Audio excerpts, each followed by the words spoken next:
Yeah, right here. Hey! Hi! We finally made it, if anybody's watching at this point. I'm so sorry. Our event ran a whole lot longer than we thought it was supposed to. Yeah. So, yeah, we were supposed to Be way done by now. We thought we were going to be finishing said event at 8:30. It didn't start until about 8:40. So, here we are. Sorry for the delay. If you've been waiting for us, if anybody's going to tune in at this point, we'll see. But we will still record this for posterity, at a minimum. Yes. Oh, and I suppose I should get the computer. Yeah, that might help. So that I can actually monitor the chat if anybody does decide to watch. I know, I put it down there. Where am I? Not there. Email? My files. That's where I was. Oh, documents. I was on the wrong one. Facebook Live. 100. There we are. Ta-da! Yay, I have a script. Woohoo! Can there be a script? Yeah, come on. Is it being spicy? It's being spicy. There we go. So, hope that you're all doing well. We are, despite being a little frazzled at the moment, doing just fine. Beth went blue hair, and I went mermaid hair. There's a lot more than blue going on in here. There's 4 colors going on in here. That's fair. Please don't take offense to that. I paid for those colors. They're pretty. But yeah, keeping busy. Tour stuff. Spooky stuff.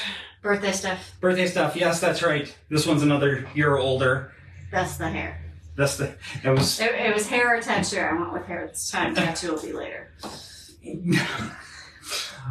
But yeah, so let's go ahead. We'll dive right in. Yes. Okay. So on haunted objects, you know, we've been here before. This is volume 2.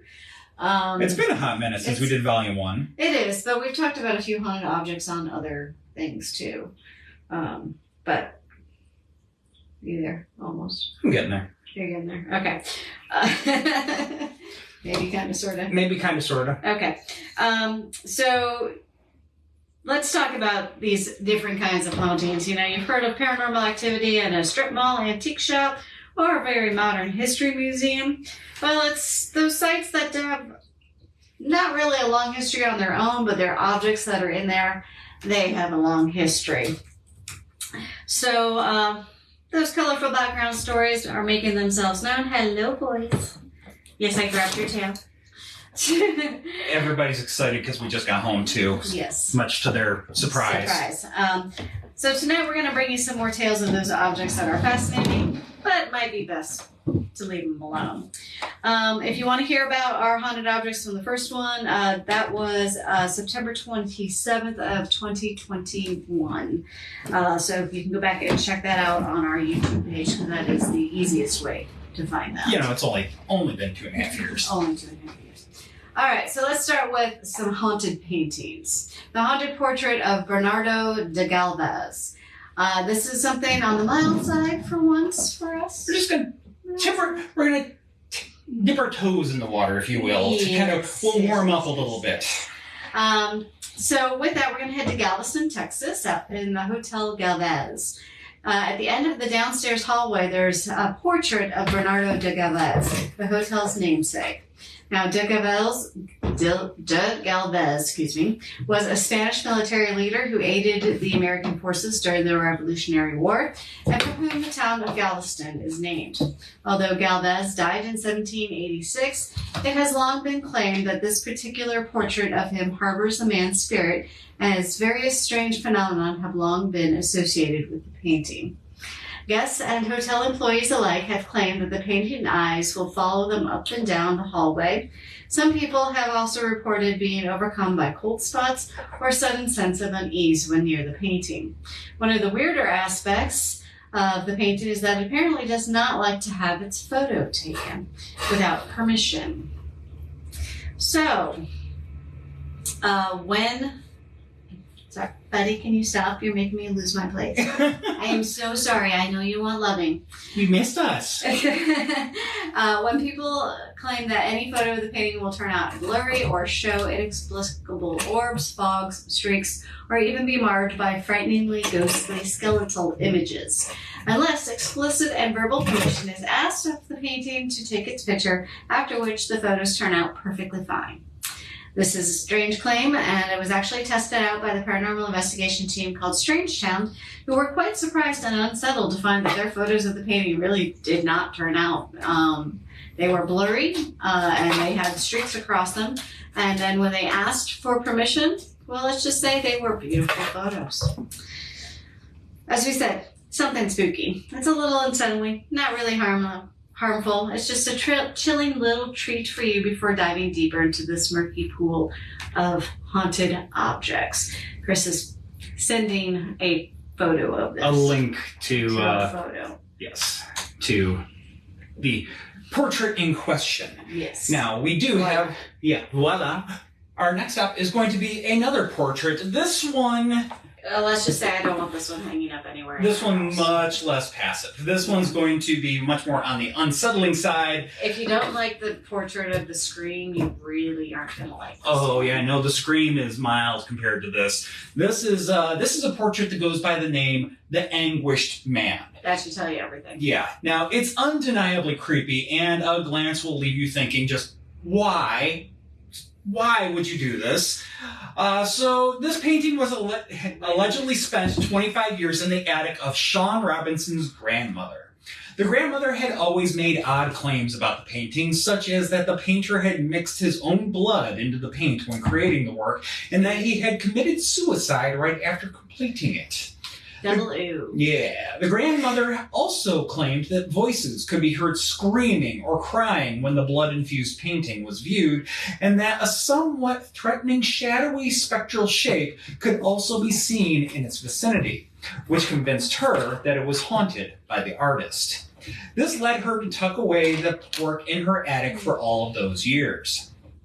Robinson's grandmother would pass away in 2010, and he inherited the painting. He said that bizarre activity started as soon as he took possession of the work, and that his family endured a stream of harassment from a strange force that beset their home. Robinson claimed that upon acquiring The Anguished Man, his son had been pushed down the stairs by unseen hands, that his wife often felt something stroking her hair, and that there were numerous instances of poltergeist activity around their house. The whole family also heard the screaming and crying that Robinson's grandmother had described, and spotted the mysterious shadowy figure lurking near the painting on many occasions as well. The Anguished Man gained notoriety when Robinson decided to set up a camera near the painting to record the paranormal phenomena and uploaded them onto YouTube. The videos show various instances of alleged ghostly activity, such as the painting falling to the floor, doors slamming shut, and even smoke rising up from the painting. Spooky stuff, but many viewers have claimed that it is nothing but a hoax. Whether the Anguished Man is really haunted or not, it is indeed unsettling to look at. Robinson has reportedly locked the cursed painting in his basement and refuses to sell it, which that in and of itself, in my opinion, gives it a little bit of credibility because, oftentimes if somebody's going to make up a hoax, they're trying to build excitement so that they can eventually cash out. Yeah. He has shown no inclination to cash out. He went and locked this thing away, and it is kind of off limits. But I will go ahead and drop a picture of it in the chat Patrick for you. did comment. It's horrifying painting. Yes. It really is. No, thank you. But let's pop over to Horicon, Wisconsin. We're going to go away from some creepy wall art. We're going to just go to some common old haunted children's furniture. Because haunted children are not creepy enough. We're going to haunt their furniture instead. As you do. In February of 1887, Alan and Debbie Tallman bought bunk beds from a secondhand shop and moved it into their home on a quiet Larrabee Street. They initially stored it in the basement, but eventually got around to moving it into their children's bedroom in May. Once in the space where the family lived, strange things began happening almost immediately. The son said that as he watched, the radio dial would spin on its own, switching stations. Weird, but his parents didn't believe him. Then the daughter saw an ugly old woman in the room, reeking of stranger danger. The woman had long black hair and eyes that glowed like fire. The son saw the same thing. Down. Saw the same thing in weeks that followed. Hoping to calm their children and put the experiences to rest, the Tallmans decided to bring their pastor, who said he felt the presence of the devil. He blessed the house and went on his merry way. You'll be shocked to learn that the activity actually continued. Shocking. Hoping to, soon the entire family started to share in the experiences. Doors would bang open and slam shut. A chair rocked by itself. Disembodied voices called out from empty rooms, and ghostly apparitions persisted. A week before Christmas, the Tallman son said he saw something terrifying and that he no longer wanted to stay in the house. Reaching a boiling point, Alan walked into the house, shouting at the top of his lungs, "Pick on me! Leave my kids alone!" The next day, whatever the entity was inhabiting his home accepted Alan's challenge. Alan heard a voice from the garage say, "Come here," and he went to investigate. He saw the orange glow of fire inside, with red eyes staring at him through the garage door windows. Later, in bed, sleeping with his frightened children, Alan witnessed a fog rise up out of the floor. It turned into flames with green eyes, and a voice emanated out of it telling him, "You're dead." And then it was gone. A few days later, a relative of the family spent the evening at the house, helping Debbie with the children while Alan worked late. A skeptic of the paranormal, this relative became a believer that night when a horrific figure materialized in the bedroom when he was putting the children to bed. The Tallmans fled their home that night in the dead of Wisconsin winter. As rumors began to spread, the media of the hordes of people flocked to Larrabee Street to see the house. One notable visitor... Excuse me. Oh, where are we? One horrible visitor. Nope, right there. Rumors began to spread in here. As rumors began to spread, the media and hordes of people flocked to Larrabee Street to see the house. One notable visitor was a drunk guy with a Bible intent on performing an exorcism. Instead of casting the devil out and saving the town as he bragged to police officers, he was arrested for drunk driving. The story of the haunted house in Horicon quickly took on a life of its own, with people making claims of blood oozing from the ceiling, a hole to hell in the basement, and a snowblower that cleared the driveway by itself. That would be useful. That sounds rather convenient, that last one. Especially in Wisconsin. Yeah. Just saying. The sheriff contacted the family and met with them at the station. It was pretty clear that they wanted nothing to do with the attention that their home was receiving. After hearing their account of the events over the last 9 months, he became convinced of their sincerity. At his request, they eventually shared the details of their experience with a few select members of the press who were not seeking to sensationalize their story and promised to protect their identities. The sheriff hoped the truth would quell the growing hysteria around town, but the interest only continued to grow. Following threats of arson, the sheriff eventually decided to release the address of the vacant house to ensure a neighboring home with a sleeping family didn't accidentally, well, there's nothing accidental about arson, but anyways, didn't get set on fire instead of the house in question. The Tallmans would have the bunk beds destroyed and the house was put on the market. A family purchased the home and moved in April of 1988, only 2 years after the Tallmans had moved in there themselves. Sometime after the house was sold, Unsolved Mysteries arrived to shoot on location with permission from the new owners. The episode, Tallman's Ghost, was filmed inside the house where the haunted events transpired. It aired in October of 1988 as part of Unsolved Mysteries Season 1, Episode 4. Since that episode's release on streaming platforms, the Tallman House segment has not been included. During an interview on Reddit in 2017, Unsolved Mysteries creators Terry Dunn Moyer and John Cosgrove addressed the issue of missing stories. They wrote, "We have a legal staff that keeps track of the cases to make sure that we do not infringe on anyone's rights. Sometimes a statute of limitations on a case is passed. We always try to be as respectful as we can to the people who were featured in the segments. The Tallman House episode is now only available on the out-of-print Unsolved Mysteries Ghosts DVD, a compilation of paranormal stories featured throughout the series. The house still stands on Larrabee Street, and no further activity has been reported by the subsequent owners. Any questions, comments? Nope, we're good. Okay, so we're going to hop back over towards the east here and go to Memphis, Tennessee, and Chris and I have decided that we need to stop in at this location if we can next February when we're in Memphis. That's the plan. That's the plan. Now, music is woven into the culture of Tennessee and, in turn, into its haunted history.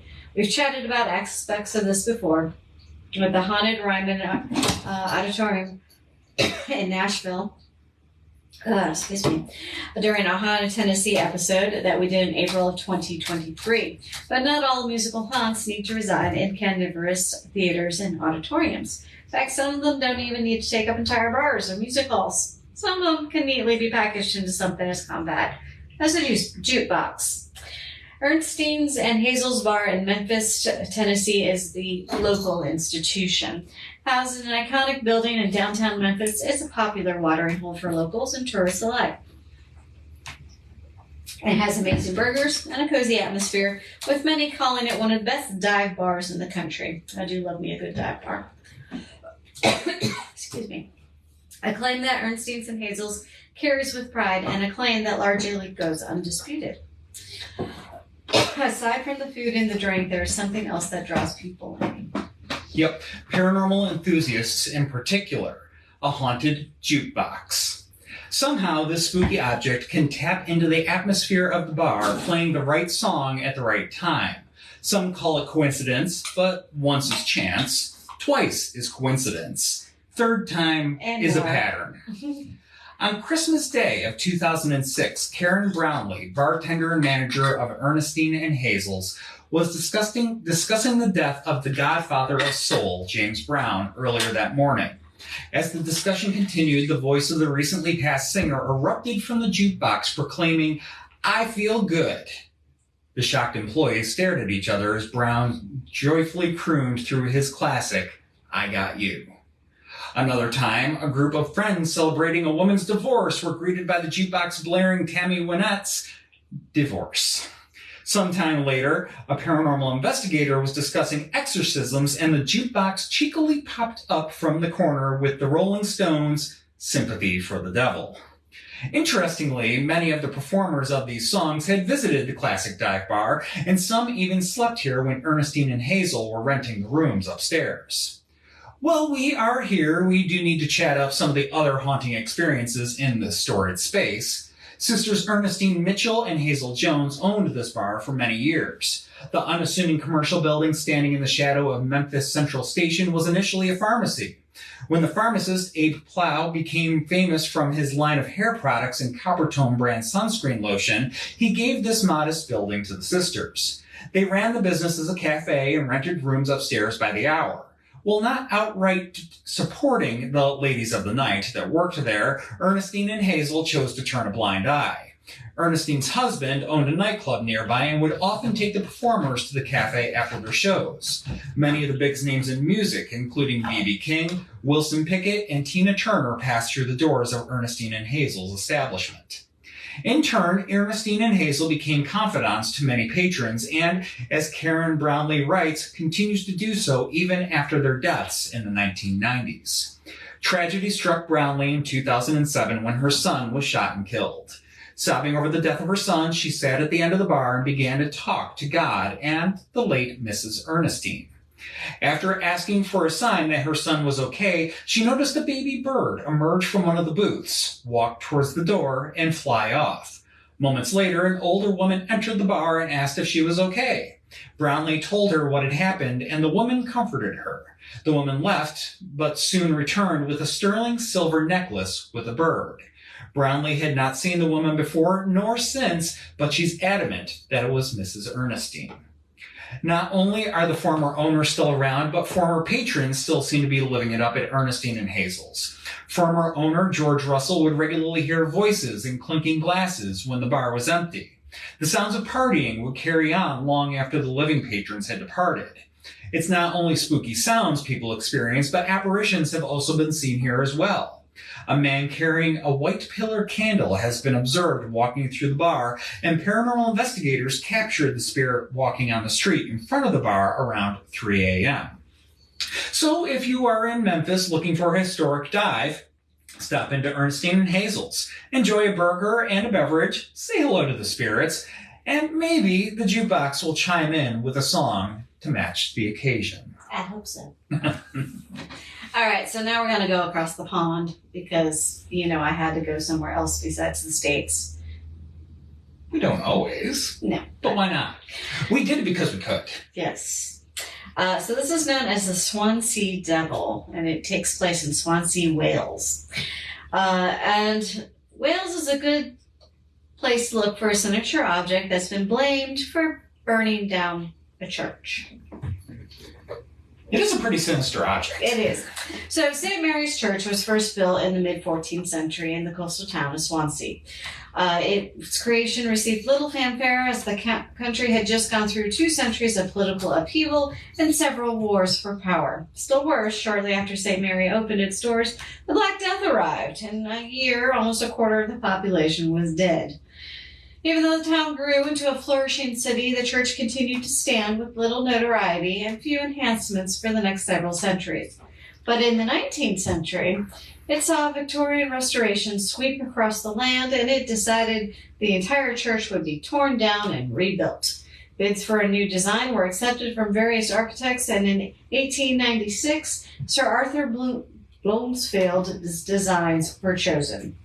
Now, this shouldn't have been a surprise to anyone, as Bloomsfield had his designs used for over 50 other projects over the past few decades, most of which were churches. Yet one local architect whose design was rejected was not only surprised, he was furious.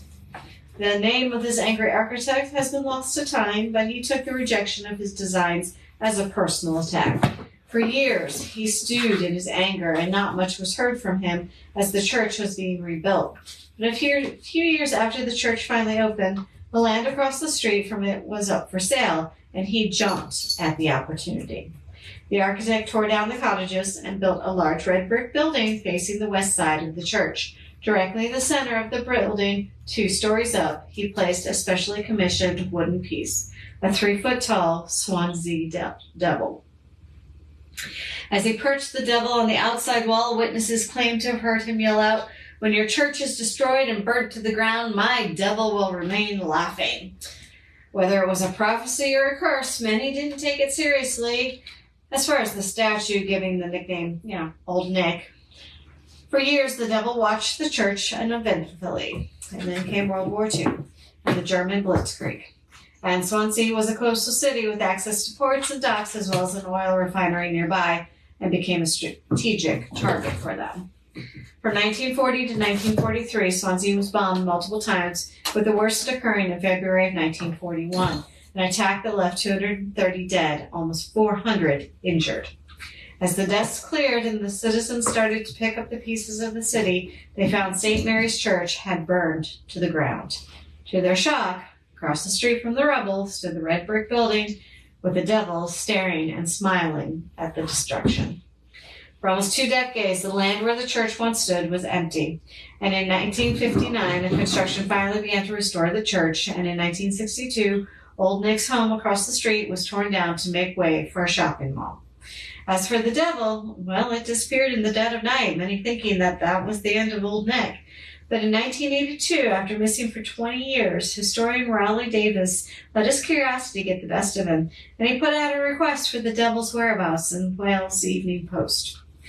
Engineer Glenn Lewis, on vacation from his work in Germany, saw the paper, remembered seeing a devil back in 1964, 2 years after it disappeared. He contacted Davies and directed him to a family who once owned an antique shop. Lo and behold, it was still there. Davies brought the statue back to Swansea, and he was even able to have it installed in the Quadrant shopping mall where its old home used to be. Many of the churchgoers were not too keen on having Old Nick returning home, but he was moved to a little further away, and his devilish eyes remain on the church, at least in 2019 when he found a whole new home at the Swansea Museum. Today, many dismiss the idea that there was ever a curse in the first place, saying that the church was just a casualty of war. Still, many look to the devil's survival of the war versus the fate of the church and the congregation's visceral reaction to the devil's return in 1982 as a sign that no chances should be taken when dealing with legendary curses. The devil's still a piece of Swansea's history in the museum, but it's kept behind a glass with plans to conserve it for future generations. But even within the confines of the Swansea Museum, the staff has positioned him to face in the direction of St. Mary's Church. Just in case. Just in case. Again, you don't mess with curses. No, you don't. Not at all. And if you're interested, dropped a little picture of him in the chat. I mean, he's kind of fun to look at. Yeah, he's. I mean, as far as devils go, he's not the most sinister of devils. No, I mean, he kind of reminds me of Pan. He does, yeah, absolutely. Kind of has a cute little smile, even. He's a little coquish. Yeah. Anyways, so we are going to stick to the UK for this next stop, and we're going to Because I could not conclude this. The Shakespeare fiend over here. This was just too much fun. So, the town of Ware. Now, if you are a Shakespeare aficionado, the town of Ware may sound familiar, but if you're not, we'll go ahead and explain. So this is just a little north of London, and everybody in Ware knows about the town's most infamous historical object, the Great Bed of Ware. And we do mean great. The thing is huge. Built by a journeyman carpenter named Jonas Fosbrook and presented to the royal family in 1463, no one had ever seen a bed like it before. It was ornately carved and massive, standing at 12 feet by 12 feet. Massive. Massive, like as big as our room here. Yeah. So, this unique four-post behemoth so impressed and enchanted King Edward IV that he granted Fosbrook a pension for life. The woodwork is richly decorated with Renaissance designs, including foliage motifs and ornamental ribbon-like patterns alongside lions and satyrs. The human figures carved onto the headboard and the underside of the wooden canopy show traces of paint, indicating that the bed would have originally been brightly colored. Joined with the modern reproductions of hangings and bedclothes, the complete package is visually rich and dramatic, and it would have been even more so when lit by candlelight. In time, however, it became the property of the Lord of Ware Manor, Thomas Fanshawe, and eventually began a tour of the inns of Ware. People would travel many miles to see this piece that was as much art as it was a place to sleep. It even passed into folklore with playwrights, poets, and authors of the likes of Charles Dickens, Ben Jonson, and Lord Byron commemorating it. Even Shakespeare mentioned it in Twelfth Night when Sir Toby Belch described a sheet of paper as big enough for the bed of Ware. Yet it came to pass that those who stayed a night in the bed did not find much rest. They would find themselves being scratched, pinched, and generally beaten about until forced elsewhere. A man named Harrison Saxby, a master of the horse to King Henry VIII, endured the bed alone for a night, seeking the love of a local girl. He was found the next morning, covered in bruises and utterly exhausted, lying on the floor next to the bed. But what possessed this amazing furniture? Many think that it is the carpenter himself, Jonas Fosbrook, expressing his disapproval that lowly commoners had taken to sleeping in this bed that he had crafted for nobility. Ultimately, the bed's mottled history was written on it. It had been despoiled, tragically, by its many residents, with various dates and initials carved into its woodwork, ruining the magnificence it once held. Its adventures ended after some time at an inn called Rye House, just to the south of Ware in the 1800s. Once retired from service, it moved to its final home in 1931, where it can be seen today, the Victoria and Albert Museum. At that time, the Great Bed of Ware was the most expensive single piece of furniture ever bought for the museum.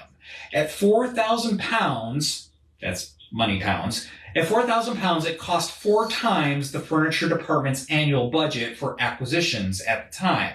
It seems to have been a worthy investment, though, as the Great Bed's mystique lives on for its many carvings, its massive majesty, and even its graffiti-like marks that have been left over the years. It certainly endures in its ability to catch the eye.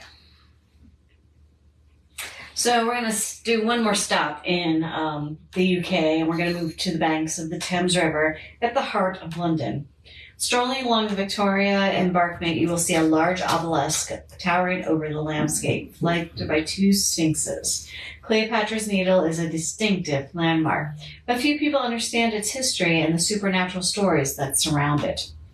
Although the obelisk in London is associated with Cleopatra, in reality, its only connection to the famous Egyptian is that she moved it to Alexandria in 12 BC, and her royal city, and set it up in Caesarea, a temple built in honor of Mark Antony.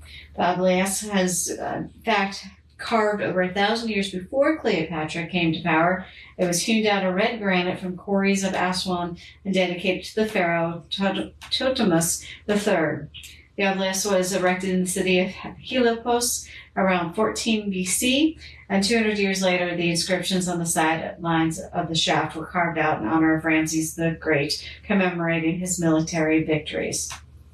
In 1819, the Albanian Ottoman governor and ruler of Egypt and Sudan, Muhammad Ali, gave the obelisk to Great Britain as a gift.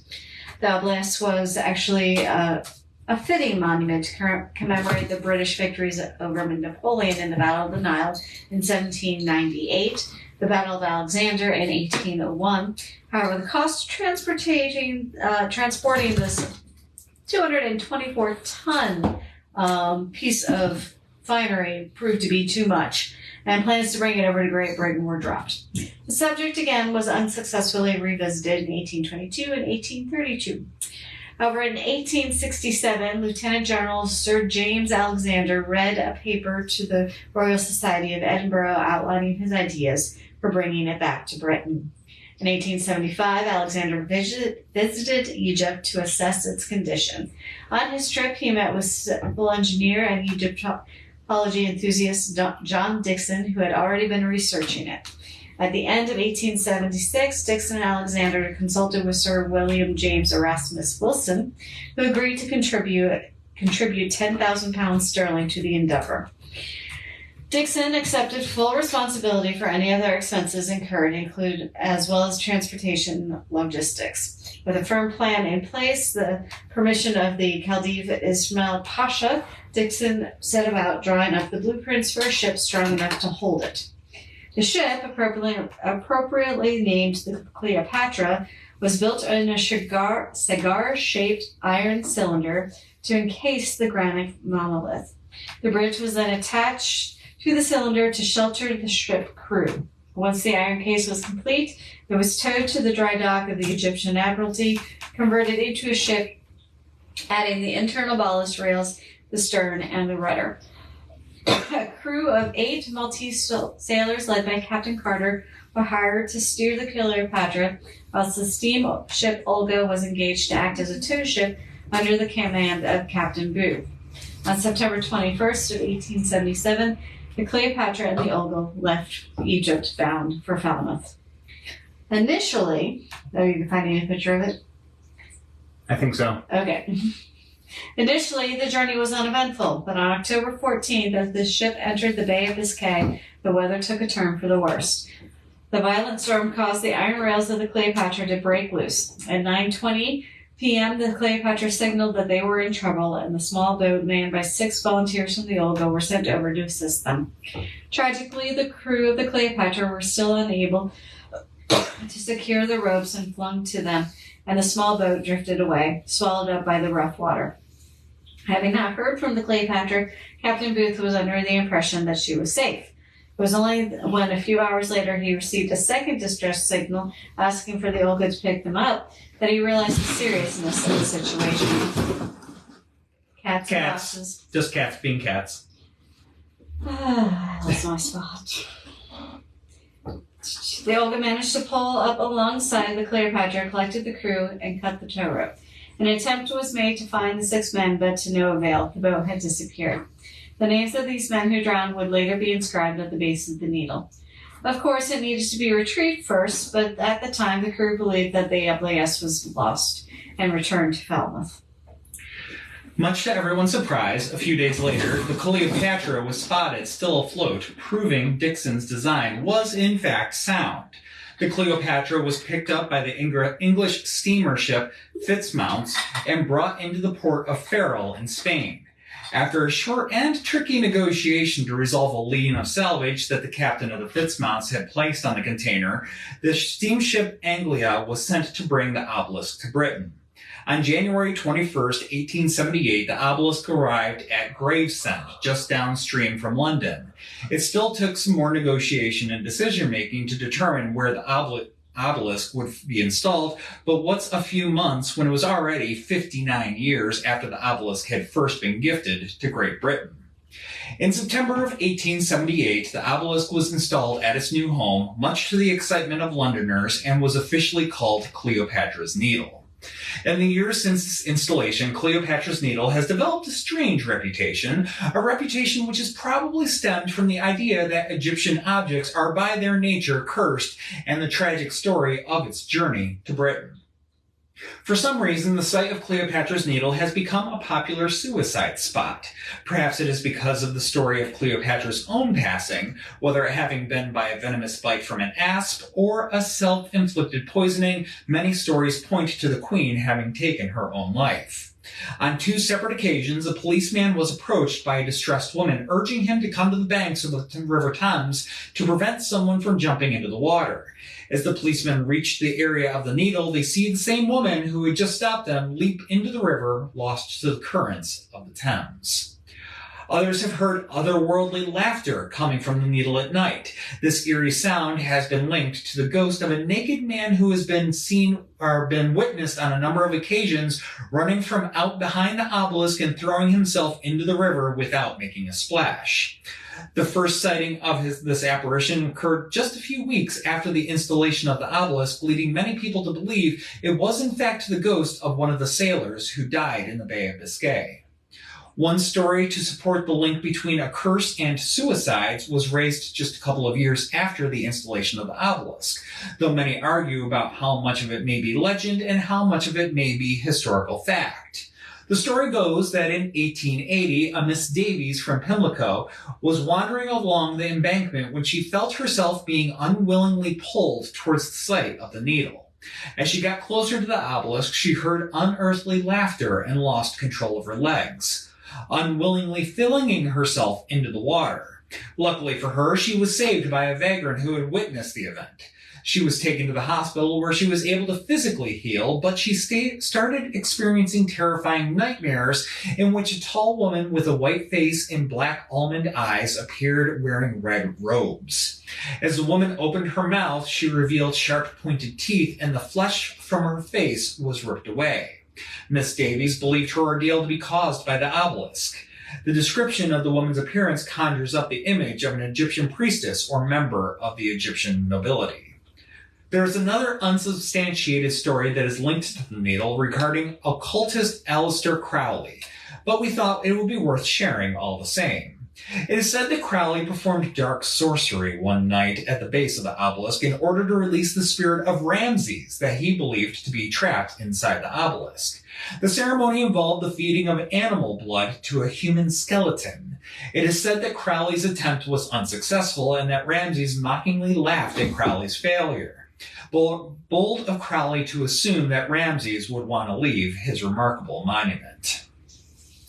Many believe that the curse of the obelisk led to it being bombed in an air raid during the First World War.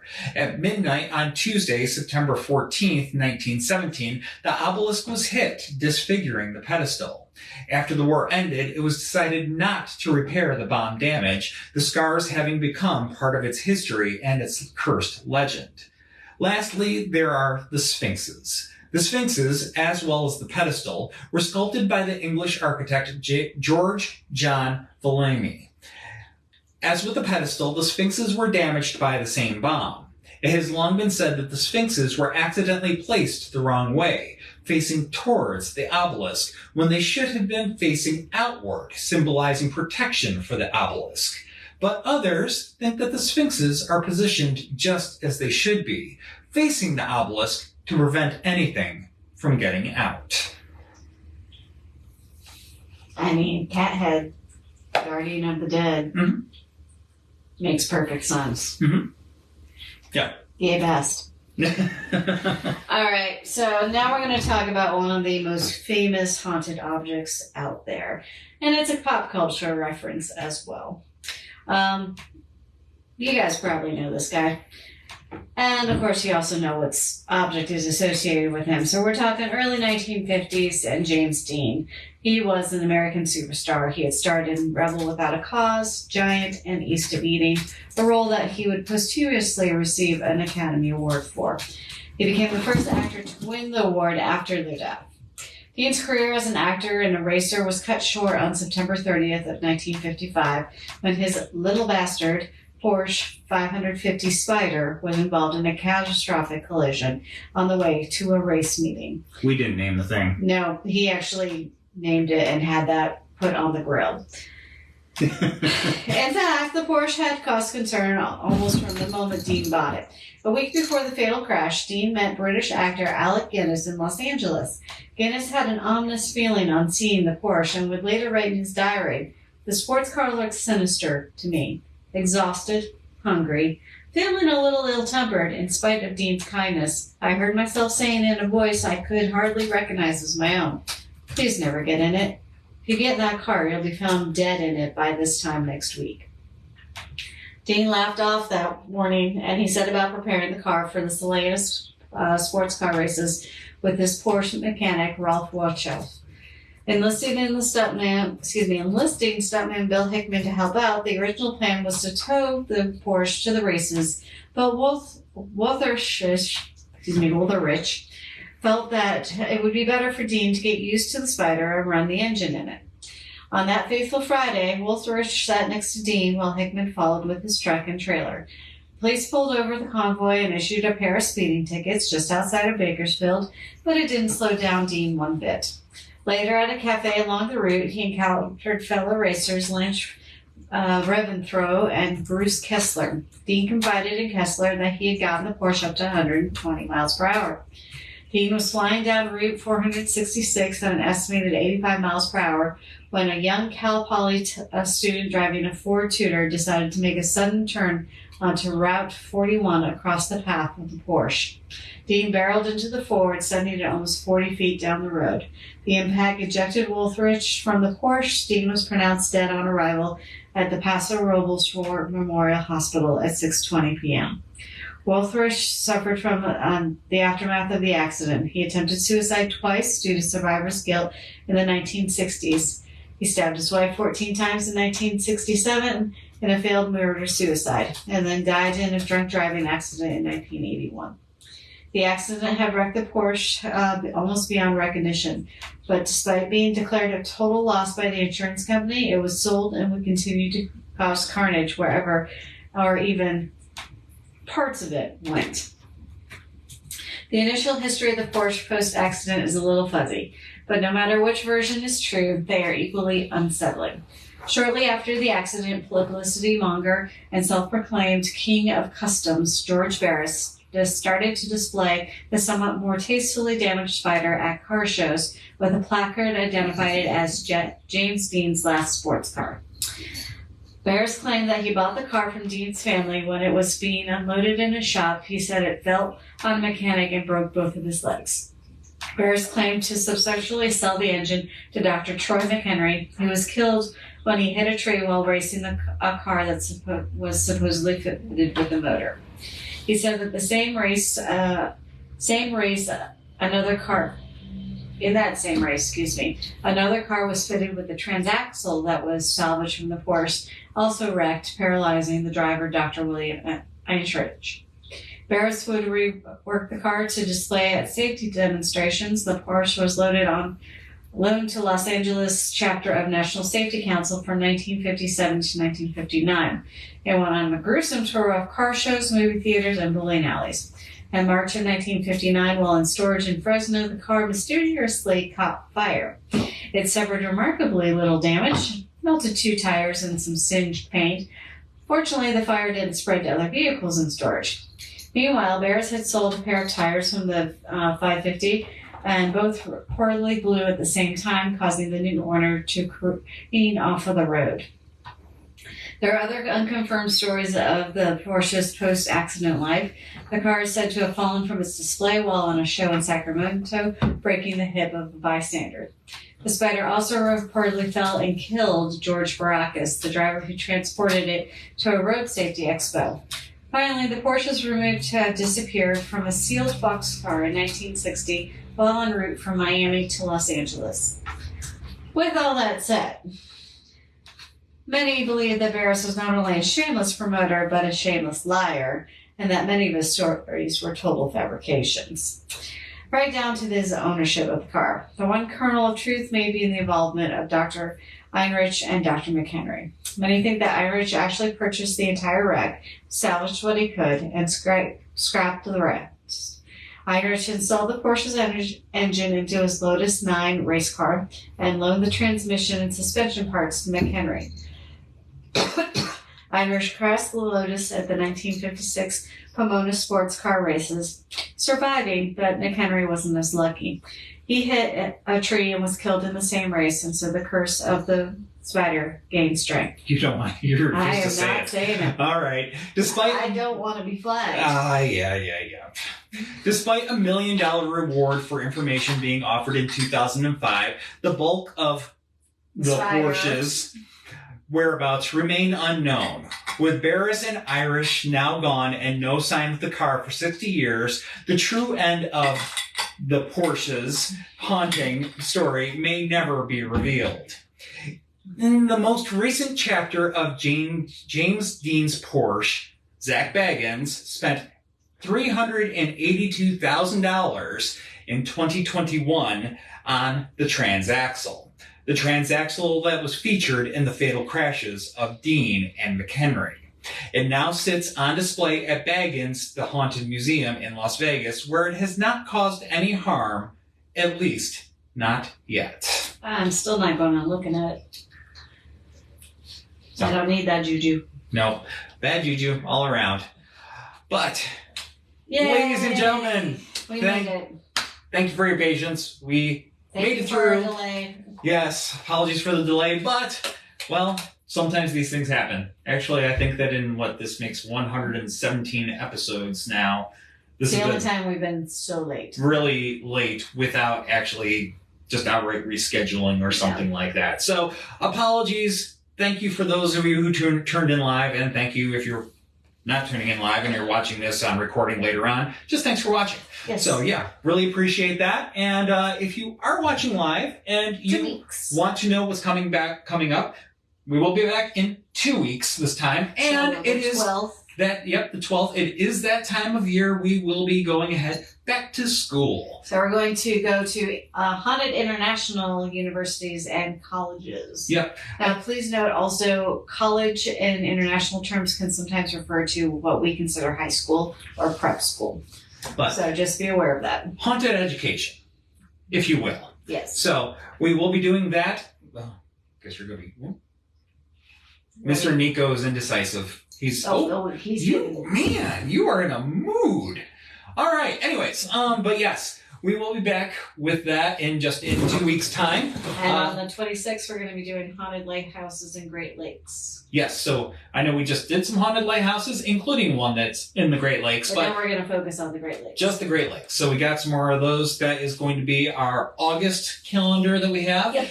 And, a couple of special events that we got coming up this next month. We do have a special Haunted Capitol Hill tour that is going to be on on... the 17th? I I want to say it's the 17th. Yes, it is. Saturday the 17th. That is going to feature our good friend, Paul Hope, author of Policing the Paranormal. He is going to join us, as most specifically actually going to join us and our guide, Stephanie. Yes. So Stephanie and Paul are going to tag team a haunted Capitol Hill tour. Going to be a lot of fun, and it's also not just the tour. There's going to be a little meet and greet afterwards inside Chef's Kitchen, which is the in-house restaurant at the Berkeley Hotel. So going to be a chance to get Paul's book signed by him. Yep, if you're so inclined. Otherwise, you can just do the meet and greet, and the ticket price does include actually a drink ticket that you can use at the bar there in Chef's Kitchen. So that's going to be a lot of fun. Very limited event. I think we capped because of the space that we have in Chef's Kitchen, we wound up capping the size at a pretty exclusive group. So hopefully, if you want to come on out and join us for that, you can get your tickets soon. And then I think it's just the very next week we will have our John Marshall again. Latest edition of the John Marshall House Tour. So hopefully you can come on out for that. And we do have a question. Let me make sure I'm not missing anything up here. Yeah, Mr. Midville is certainly very feisty. Went to the Poe Museum over the weekend. Are there specific areas around or objects within the museum that are known to be haunted? So, good question. Good question. The entirety of the museum complex is haunted. Yeah. And as far as the hauntings are due to the family that lived in the house for many generations, the Egge family. They were the ones that had the house built, and they lived there generation after generation for over 150 years. So we think that many of the Egges do still linger on around the museum. And then there are a couple instances of objects in the museum that we think to be haunted too. Most notably, the actual staircase that's in the memorial building there at the museum. That entire building is almost an artifact in its own right. It's the only building on the property that the Poe Museum built themselves. And the bricks, many of them were salvaged from the Southern Literary Messenger, which is the magazine that Poe worked at when he was alive. When they tore that building down, bricks, many of them came to the Poe Museum.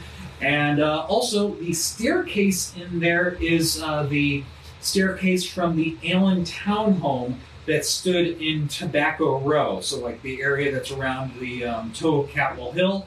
When that townhouse was torn down, those stairs were salvaged, brought, and installed there in the memorial building. Also from that house, the fireplace mantle that's currently in the Old Stone House exhibit space, also from that same house. But the stairs in particular seem to be very haunted. It's actually one of the very few malicious hauntings that we seem to have here in the city of Richmond. People report getting pushed and slapped and all kinds of bad stuff on those stairs. Not everybody. We're not saying don't go and explore. It's a fascinating building. I like the space myself, but I'm not exactly sensitive, if you will. If you are sensitive, maybe just brace yourself, be prepared. But we think that this negative entity that's in there may be actually the spirit of John Allen, who might be a little spiteful that anything that belonged to him now resides in a museum that's dedicated to his foster son, Edgar, who he never really got around to seeing eye to eye with. So, yes, all kinds of spooky stuff going on there at the Poe Museum. So, I think that was it for questions in the chat. Okay. So, we will see you in 2 weeks. Yep, we will see you in 2 weeks. Not on the tour before then. Yep, and if you do have any questions before that, by all means, drop us a note. Always happy to hear from you. Always happy to chat with you. And again, if you can come on out and see us on a tour, we would very much love to see you in person as well. So until then, you all have a good night. We are going to go ahead and get some rest ourselves. And we will talk to you all again soon. Bye. Boys. Feisty cats.